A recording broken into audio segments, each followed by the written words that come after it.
तो आज बात करने वाले हैं हम सूर्यपुत्र कर्ण के बारे में, जो संसार के महादानियों में से एक माने जाते हैं, जिन्होंने अंतिम समय में भी अपने कर्तव्य से नहीं चूके और अपना कर्तव्य निभाया। इसी कारण श्री कृष्ण ने उन्हें मरते समय 3 वरदान भी दिए थे।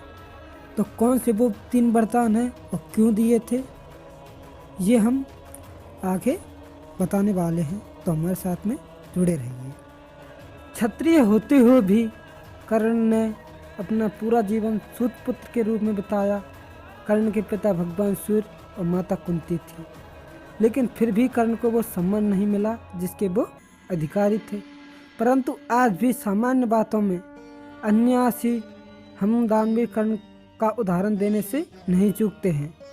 ऐसे ही कर्ण और श्री कृष्ण से जुड़ी एक रोचक कथा महाभारत में वर्णित है, जिसको पढ़कर आपको लगेगा कि क्यों कौरवों की सेना में होते हुए भी महारथी कर्ण महाभारत के एक ऐसे पात्र थे जिसके सिद्धांतों और नैतिक मूल्यों के कारण श्री कृष्ण भी उन्हें वीर योद्धा मानते थे। जब कर्ण युद्ध भूमि में पड़ा मृत्यु के कारण करार रहा था, तब सही पांडव कर्ण के मारे जाने खुशी मना रहे थे। ऐसे ही समय में अर्जुन अहंकारवश श्री कृष्ण से कहा, आपका दानवीर कर्ण तो समाप्त हो गया। भगवान कृष्ण समझ गए कि अर्जुन को अहंकार हो गया है। अर्जुन की बात का जवाब देते हुए श्री कृष्ण ने कहा, कर्ण दानी नहीं महादानी है, उसके काल में उससे बड़ा दानी कोई नहीं हो सकता। अर्जुन को श्री कृष्ण की बात समझ नहीं आई। अर्जुन ने कहा कि कर्ण महादानी है, ये कैसे स्थापित होगा। श्री कृष्ण ने कहा, युद्ध भूमि में मृत्यु की प्रतीक्षा करता कर्ण अभी भी साबित कर सकता है। कर्ण के महादानी होने की परीक्षा लेने के लिए श्री कृष्ण और अर्जुन ब्रह्म रूप में युद्ध भूमि में पहुंचे। श्री कृष्ण कर्ण के पास आकर बोले, हे अंगराज, आपकी ऐसी अवस्था देखकर आपसे कुछ मांगने का साहस नहीं हो रहा, इसलिए मेरा यहाँ से जाना ही उचित है। तब कर्ण ने ब्राह्मण को रोकते हुए कहा कि हे ब्राह्मण, जब तक मेरे शरीर में प्राण है तब तक मेरे पास आया अचक लौट जाए, ऐसा कैसे हो सकता है। तब कर्ण ने अपने समीप पत्थर से अपने सोने के 2 दांत तोड़कर श्री कृष्ण को दिए।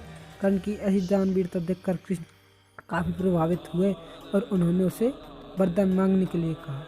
तब कर्ण ने कृष्ण से निर्धन सुपुत्र होने के कारण, बहुत छल और कपट होने के कारण और अपने इसको सुधारने के लिए 3 वरदान मांगे। इसलिए आप अगली बार धरती पर अवतार लें तो पिछड़े वर्ग के लोगों के जीवन को सुधारने के लिए प्रयत्न करना। ये अंगराज कर्ण का पहला वरदान था।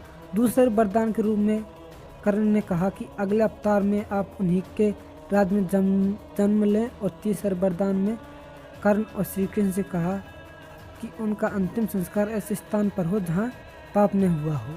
पूरी पृथ्वी पर ऐसा स्थान नहीं था जहाँ कोई पाप न हुआ हो। इसलिए श्री कृष्ण ने कर्ण के वरदान की पूर्ति के लिए उनका अंतिम संस्कार अपने हाथों पर। इस तरह कर्ण ने अपने महादानी होने का प्रमाण दिया और भगवान श्री कृष्ण ने अर्जुन का अहंकार दूर किया। और कर्ण से जुड़ी हर कहानी सुनने के लिए हमारे चैनल को सब्सक्राइब करें, लाइक करें, कमेंट करें और शेयर ज़रूर करें। तो जय हिंद, मिलते हैं अगली वीडियो में।